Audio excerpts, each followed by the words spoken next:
ഞാനിങ്ങനെ ആലോചിക്കും, നമ്മൾ കുറച്ച് മുതിർന്ന മക്കൾക്ക് മാതാവുണ്ട് എന്നൊക്കെ പറഞ്ഞാൽ എനിക്കത് വിശ്വാസം വരില്ല. 50 വയസ്സുള്ള ഒരാൾക്ക്, 40 വയസ്സുള്ള ഒരാൾക്ക്, 45 വയസ്സുള്ള ഒരാൾക്ക് 50-60 മാതാവുണ്ടെന്നോ? ചിലപ്പോൾ നമ്മളെല്ലാം സുഹൃത്തുക്കൾ എനിക്ക് വേഗം പോകണം, എന്തേ, അമ്മ കാത്തിരിക്കും. ഇത് കേൾക്കുമ്പോൾ അത്ഭുതം ഉണ്ടാവും, ഞെട്ടലുണ്ടാവും, ഭാഗ്യവാൻ എന്ന് തോന്നും. 19 വയസ്സായിട്ട് still his mother is alive, ഇപ്പോഴും ജീവിച്ചിരിപ്പുണ്ടെന്നോ? കാത്തിരിക്കുന്നോ? രാത്രി എന്നാ വാതിൽ തുറന്നു കൊടുക്കുന്നോ?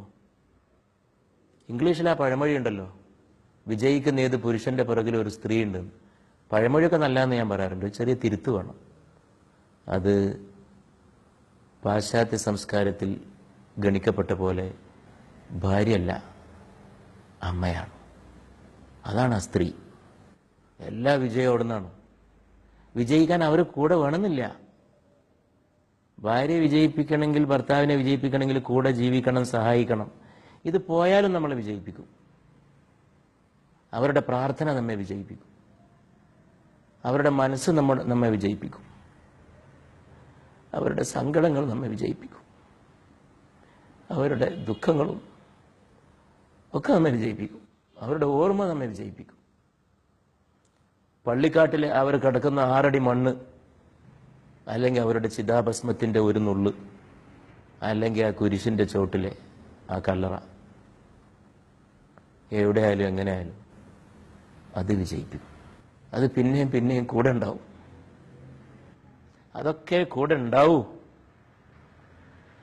ബാക്കിയുള്ളതൊക്കെ പോവും. 2017 ശാസ്ത്രയുഗത്തിലെ വർഷത്തിൽ ഞാൻ ആവർത്തിച്ച് പറയുന്നു, നാട്ടിലെ മഴ പെയ്യാത്തതിന് കാരണം തേടേണ്ടത് വൃദ്ധസദനത്തിലെ കണ്ണീരിലാണ്. അവിടെ പെയ്യുണ്ടല്ലോ, കണ്ണീര് പെയ്യുണ്ട്. മക്കൾ നോക്കൂല, കൊണ്ടുപോയിട്ട് തള്ളിയതാണ്. 5-6 മക്കളുണ്ടൊക്കെ ഉദ്യോഗസ്ഥരാണ്, നല്ല വരുമാനമാണ്. അമ്മ മുടക്കാച്ചരക്കാണ്.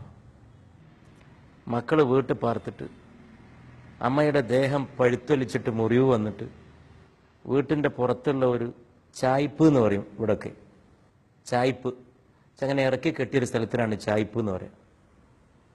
അതിൽ കിടത്തിയിട്ട് ആരും തിരിഞ്ഞു നോക്കാതെ കിടന്ന അമ്മ അവിടെ കിടന്ന് മരിച്ചത്. എത്രയാണ് അടുത്ത കാലത്ത് ഇത്തരം വാർത്തകൾ കേരളത്തിൽ നിന്ന് റിപ്പോർട്ട് ചെയ്യപ്പെട്ടത്? ഖുർആനിൽ പറഞ്ഞു, നീ മാതാപിതാക്കളോട് ഛേ എന്ന് പോലും പറഞ്ഞു പോരുത്, ഛേ എന്ന് പറയരുത്. അച്ഛനെയും അമ്മയും തൊഴിക്കണമെന്നില്ല, പാപ്പായും ഉമ്മയും തൊഴിക്കണമെന്നില്ല.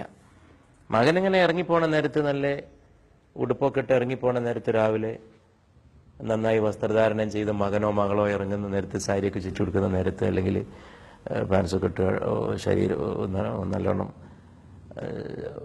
അലങ്കരിച്ച് പുറപ്പെടുന്ന നേരത്ത് മൂലയിൽ കിടക്കുന്ന പിതാവോ മാതാവോ എന്ന്, മോനെ അല്ലെങ്കിൽ മോളെ നീ വരുമ്പോൾ മരുന്നൊന്ന് കൊണ്ടുവരണം.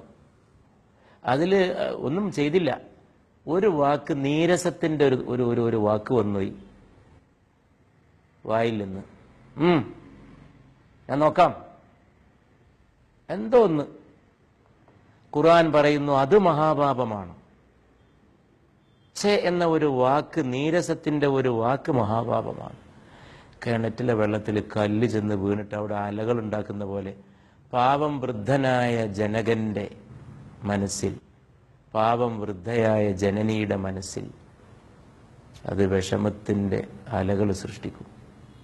മുഹമ്മദ് നബി പ്രവാചക തിരുമേനി സല്ലല്ലാഹു അലൈഹി വസല്ലമയോട് ഒരാൾ ചോദിച്ചു, ജീവിതത്തിൽ ഞാൻ ആരോടാണ് ഏറ്റവും കൂടുതൽ നന്ദിയും കടപ്പാടും കൂറും കാണിക്കേണ്ടത്? കേൾക്കുന്നവരുടെ മനോഗതിക്കനുസരിച്ച് മറുപടികൾ വ്യത്യസ്തമായിരിക്കും.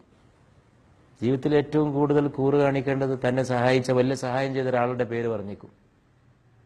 പക്ഷെ പ്രവാചക തിരുമേനി സല്ലല്ലാഹു അലൈഹി വസല്ലം മറുപടിയായിട്ട് പറഞ്ഞു, നിന്റെ മാതാവിനോട്. ചോദ്യകർത്താവ് പിന്നെ ആവർത്തിച്ചു, പിന്നെ ആരോട്? അപ്പോഴും പറഞ്ഞു, നിന്റെ മാതാവിനോട്.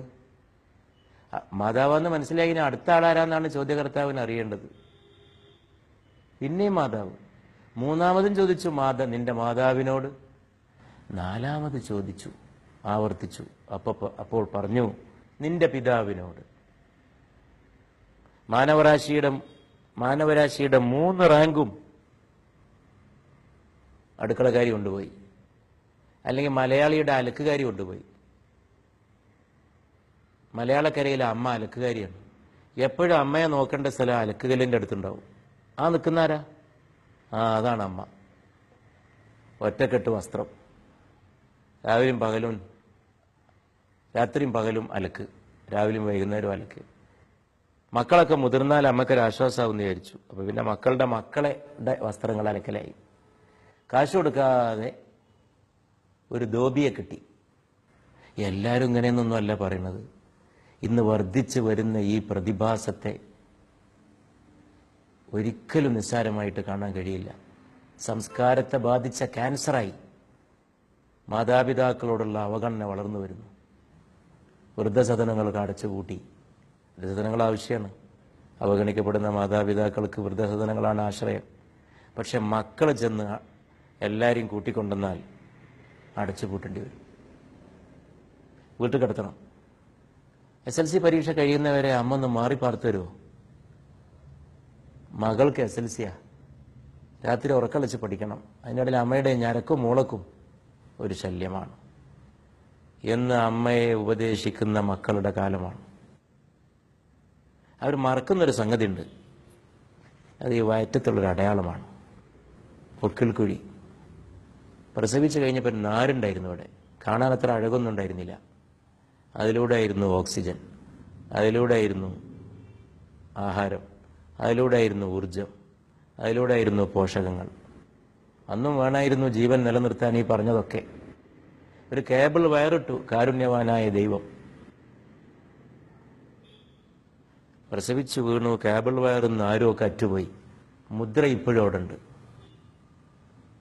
നിന്റെ മാറത്ത മുദ്ര എന്നും ഉണ്ടാകണമെന്ന് ഈശ്വരൻ വിധിച്ചിരിക്കുന്നു. നീ ഇഷ്ടപ്പെട്ടാലും ഇല്ലെങ്കിലും. നീ മാതാവിനെ ഉപദ്രവിക്കുമ്പോൾ നിന്റെ നാഭിയിലെ ഈ മുദ്ര ഇരുന്ന് തേങ്ങണം എന്നും ദൈവം വിധിച്ചിരിക്കുന്നു.